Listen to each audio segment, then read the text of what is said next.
Well, the story starts off, and you get introduced to this guy, Taro Sakamoto. And you kind of just get shown that, yeah, this guy's kind of nice, chopping everybody up, no effort, whatever. So he gets done with his daily dose of killing, murdering, whatever. And he's like, you know what? Gonna go get some good eats. Walks into this grocery store, and then all of a sudden, yeah, this girl's gonna have my babies. So after a little bird and the bees, they acquire themselves a nice little family. Fast forward a couple years, and now bro looks like this. He looks like the average old head talking about some, you know that Diet Coke gives you cancer, right? Like, bro, you literally got bigger things to worry about. But since he retired, the JAA, which is like the Assassin Association of the world, decided, yeah, we gonna pack this dude up for having a happy life now. So now he's got to deal with the possibility of his daughter becoming an OnlyFans girl, and he got to deal with the assassins coming after him. So the people that they send, this guy called Shin Asakura. And this guy can basically just read your mind. Nothing that complicated. And yeah, this guy, you get shown, he's kind of lonely, not really a lot of friends, doesn't have a lot of money. But he still does really like Mr. Sakamoto, because, he's a respected assassin. He may be fat, but you can't judge a book by its cover. I'd kill for the chance to work with him again.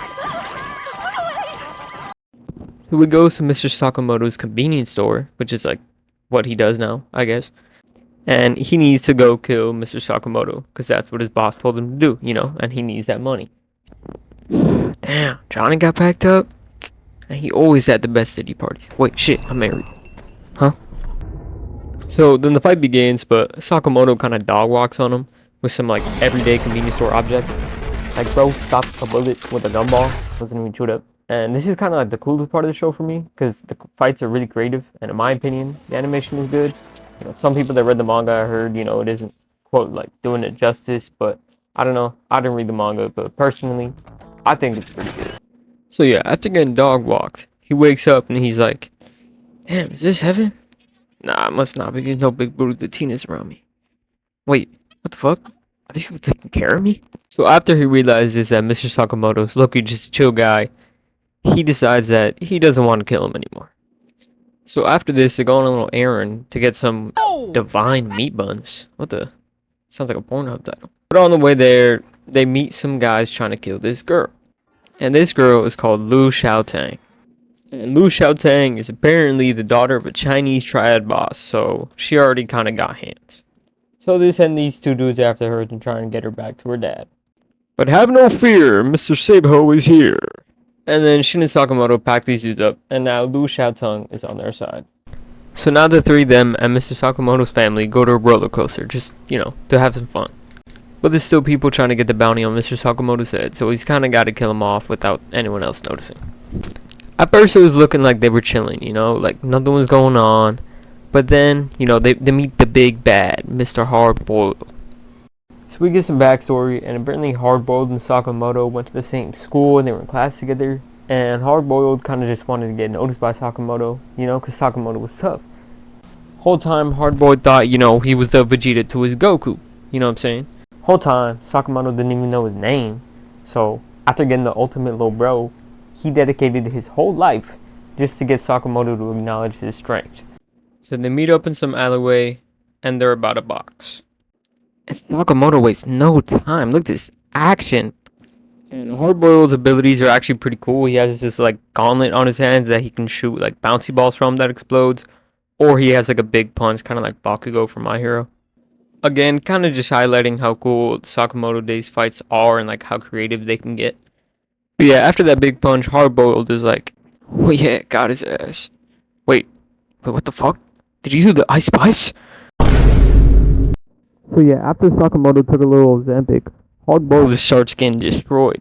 Like, he was getting done so bad, he got hit with a JoJo's reference. So after getting the Power family on his side, Sakamoto beats Hardboiled and then hit this pretty tough pose in the Ferris wheel. And Hardboiled kind of just passes out. So yeah, after this, Sakamoto's wife finds out that people were trying to kill Sakamoto and the other two, and they have a little confrontation. I really like the reinforcement of the family theme here, because it kind of grounds it down and it shows that at the end of the day, even if he's the top assassin, he still cares about his family and his family cares about him. So it kind of makes it a little bit more relatable while still being wacky and goofy. So after this, we get told that a bunch of assassins around Japan are dying, and every time they get killed, there's an X left behind on the wall, kind of like a trademark.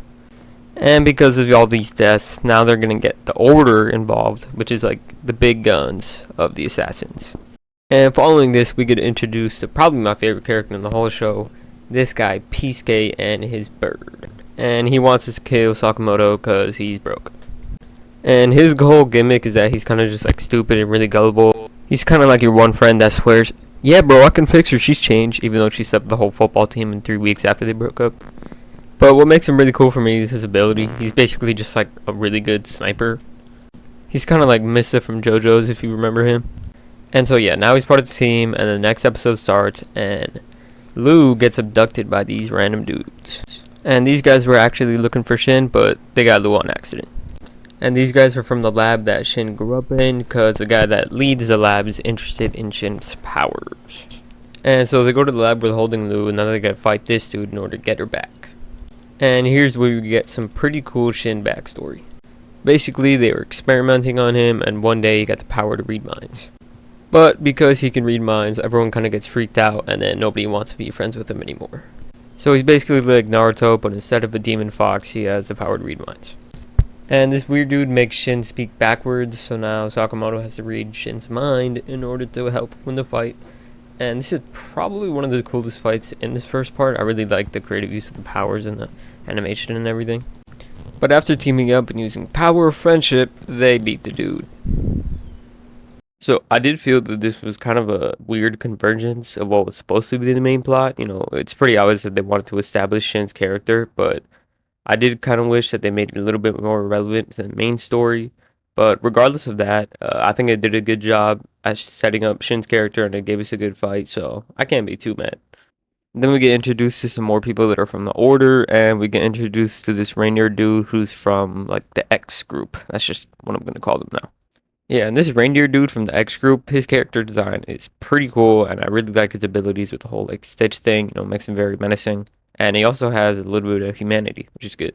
So in the middle of the fight, Mr. Sakamoto comes from the roof, and now he has joined the fight. And while this is going on, this is a side fight with Shin and Peasuke, and they're fighting an invisible dude, and Peasuke shows off why he's the GOAT. Basically, he just put blood on his like suit, and then Peasuke shot at him. Simple, but effective. After that fight concludes, we jump back to Sakamoto, and he's fighting Reindeer Dude. His name is Kashimi, by the way. So then Reindeer Dude is using his modified body to try and stop Sakamoto, but then Sakamoto pulls out stuff you find in the back of a clearance aisle in Walmart, and he uses it to stop him. So peep game, look what Mr. Sakamoto does. He uses a mechanical pencil lead, and he shoots it in his eye. This has stuff that high school bullies be doing in Disney movies. And now after he blinded him in one of his eyes, now he uses a sticker to get the other eye. You can't tell me this is peak fighting right here. Bro's moving like prime John Wick right now. Minus the dead dog. Oh! Damn, bro, it's been a long shift. Can't wait to go home, see my wife and kids, take a little day off. Yeah, so now they're crashing into a subway full of civilians, you know, regular anime shit. Sakamoto transforms again into a skinny form, and then he just puts belt to ass for the rest of the fight. So then after he beats him, Sakamoto goes to meet up with Shin back at the basement. So then Shin and Lou save the lab from collapsing, and we get a wholesome moment with Shin and the rest of the lab people, you know, them finally acknowledging Shin for being nice or whatever. And they're all safe and sound from the fight. After the fight, they decide to chill out, and they get attacked by a bunch of these random dudes. And yeah, bro, your suit's cooked. Go get it done. You should get it from that one dude from TikTok. Yes.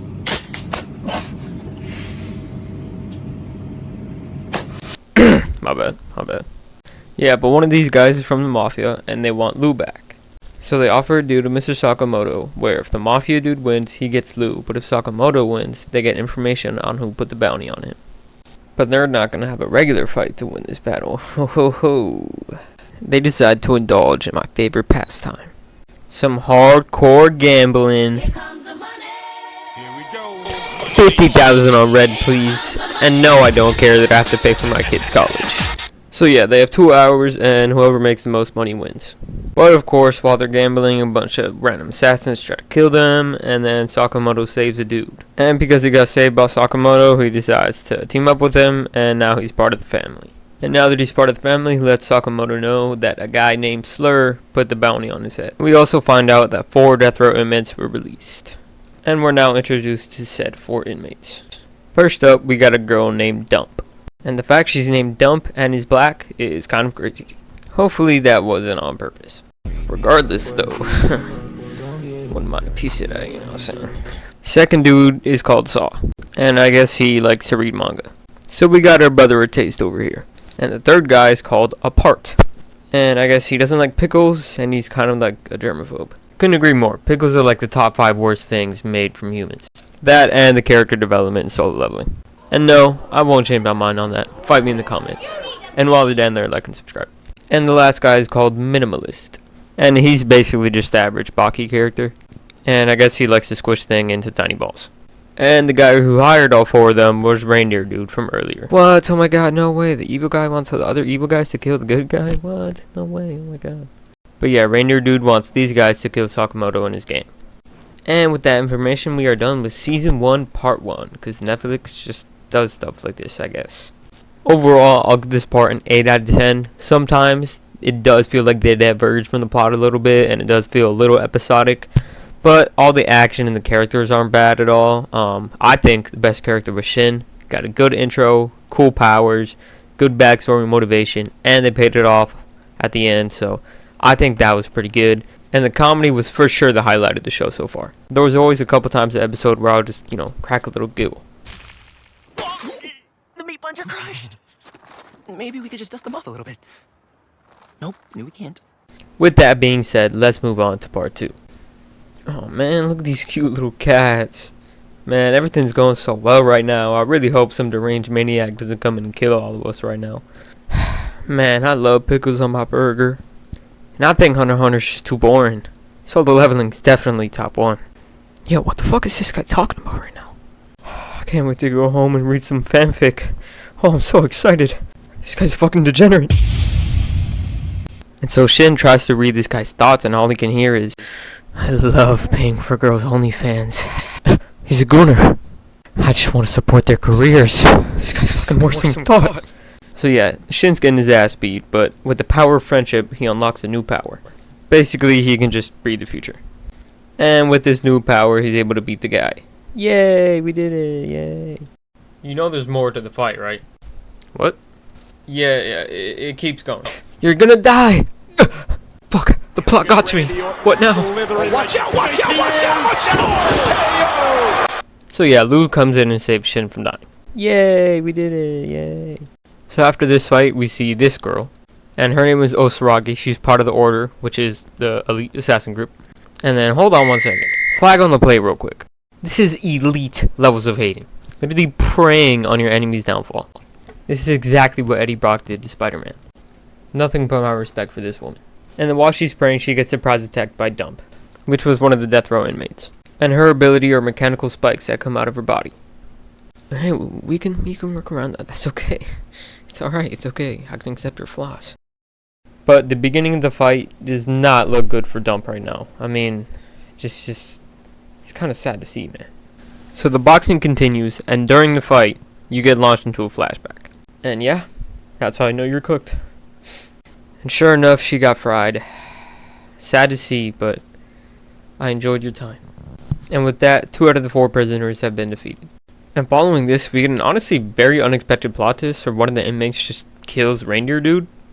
And this was actually a pretty good subversion, so good job on the writer's part. It gives the inmate a bunch of humanity and sets up for some good internal conflict later. And following this, you get shown that someone comes into the store. And it's none other than the Baki character. Man, I wonder if he's a bad guy or not. So he starts breaking the store because he wants to look for Mr. Sakamoto.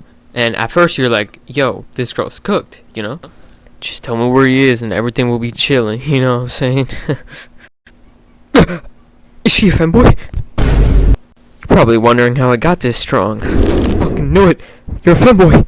What? No, I'm just a shapeshifter. Isn't that what a femboy is? Just shut up and fight me, little bro. Then we got the PSK looking for the enemy stand user. Wonder who it is. Oh, they actually found him. Never mind. So they get to fighting and it's not really looking that good for Peacegate right now. And you might be thinking like, damn, he might actually be cooked. But never fear, because Mr. Savaho is here. And Sakamoto shows up to come and assist him. Back to the other fight, and Shapeshifter Dude stole Baki character's phone and is starting to look at his search history, and then he gets really mad. Maybe he is actually into femboys. Might be onto something. But Shapeshifter guy pulls out like the Swiss Army knife for assassins. His name is Nagmo, by the way. I don't think I mentioned that. And he's basically just letting Baki character know that, yeah, you have 6 different ways how do you want to die. Kind of like Kite from Hunter x Hunter, just hopefully they don't meet the same fate. Oh! Somebody! Oh! Yeah, Baki character meets his untimely fate via can opener. And I didn't really care too much about him. I thought he had a cool character design, that's basically it. But that's 3 out of the 4 eliminated so far. And back to these two, Sakamoto tries to slim down while this guy's distracted, but it doesn't work. So while they're fighting, Sakamoto has the ultimate I understand it now moment, and with the help of Grandma that healed him earlier, he realizes that he should just deal with being fat, I guess. But while they're fighting, classic overpowered anime old head shows up and just cuts one of the tower's legs off with his eyes closed, just like how MJ did it back in the day. LeBron is still my goat though. And with the advantage that Sakamoto got, he swings apart through the tower and he takes him out for the count. And with that, all the death row inmates have been dealt with. But after the fight, Sakamoto takes apart In, and if you remember from earlier about the internal conflict I mentioned, he realizes he might not actually be a bad guy and he could help him with the info on the guy who hired him, which is ultimately who they're after. And because of that, they decide to team up. And again, writers, you guys cook with this one. This was a good setup and a good payoff. So Apart tells him that Slur, which is like the big bad of the anti-assassin group if I didn't mention, plans to attack the JAA at their base of operations. So yeah, they immediately go to the base of operations, and I'm just gonna let this one play out. So these guys kind of just dog on anyone in their way, and just when it looks like they're about to win, the 375th overpowered anime old head comes to the rescue. And anime old head fights off Gaku, which is Slur's sidekick. And while this is happening, Shin, Sakamoto, and Apart swing in like Spider-Man, and they encounter Slur. And it is here we find out that Shin and Sakamoto know each other. What? No way. Oh my god. What? No way. So they start to have an ideology off, but then... Did he just attack the main character instead of talking for 5 minutes before the fight? This guy's not normal. We need to kill him right now. So Sakamoto starts losing, but after Slur threatens his daughter, he gets the mandatory I love my family power up. So Sakamoto and Slur look like they're having a fair fight. And then Gaku comes in out of nowhere because we can't have the main character win that easy. But it turns out Anime Old Head is still alive, and... Did he just open the door with this sword? You can just open the door normally? Like, there's no hose here, bro. And even if there was, your dick probably doesn't even work. There's no need to impress anyone here. But not gonna lie, he still got it. He's chopping everyone up with minimal effort. But then one of Slur's side grunts just blows himself up. He really pulled a Terminator. And after this explosion, they kind of just leave. I didn't know that was on the table. Kind of surprised me with that one. In the hospital after the fight, we found out that Sakamoto, the shapeshifter, and Slur, whose real name is Uzuki, used to go to class together. More internal conflict is brewing. One of the assassins tells them while they're in the hospital that they have information on Slur, but it's in the JCC database. But since Sakamoto is retired from being an assassin, he has to go back to school and get his assassin license back. So now they're on a plane undercover in order to go get their license. Turns out the whole plane is full of people trying to get their license, but as part of the test, a couple actual assassins are also on the plane with bullets. And if you get a bullet from them, you pass a portion of the exam. It's like a mix of the Force of Death with like the scrolls and the written test with the hidden ninjas. Pretty good premise in my opinion. And now weapons come from the ceiling and everyone gets straight to business. And hold up, bro. Did this guy have a tennis racket? I would be so mad, dude. Like, what do you mean my best friend got an AK-47 and I got a racket that they probably found at Goodwill? This cannot be fair. And this one guy was just trying to take a shit, probably because of the $14 airport bagel he had to eat before this. And now he got put on a t-shirt. On the plane, we get introduced to this blue-haired girl, and we get shown that she's compassionate. And we see Sakamoto still on that John Wick timing. But Sakamoto and blue-haired girl fight off an examiner and get their bullets, so they're all good. And while that's happening, we get introduced to this guy, who is an overpowered germaphobe, and is also 14. Can we get another flag on the play, please? Yeah, you're not supposed to be killing people at 14 years old. You're in 8th grade, you need to be turning in your Algebra 1 homework, buddy. Anime kids just really be doing the most. But the kid and Shin start fighting, and Shin actually uses his ability for once, and he beats him with the stand barrage. And after he gets taken down, the episode ends. And that's all the anime that's out so far. My opinion, this part is better than the first one. It's had good fights with all the death row inmates. And my favorite part of all of these fights is that they were compact and they didn't last too long because they just didn't have to. And the slur fight at the end was good and sets up for the future plot. And the exam arc definitely does look interesting. So I give part 2 a 9 out of 10. And that's everything for the video. I would appreciate if you guys liked and subscribed. Put a lot of work into this. And if you guys have any suggestions for anything you want me to cover in the future, let me know. Have a great day.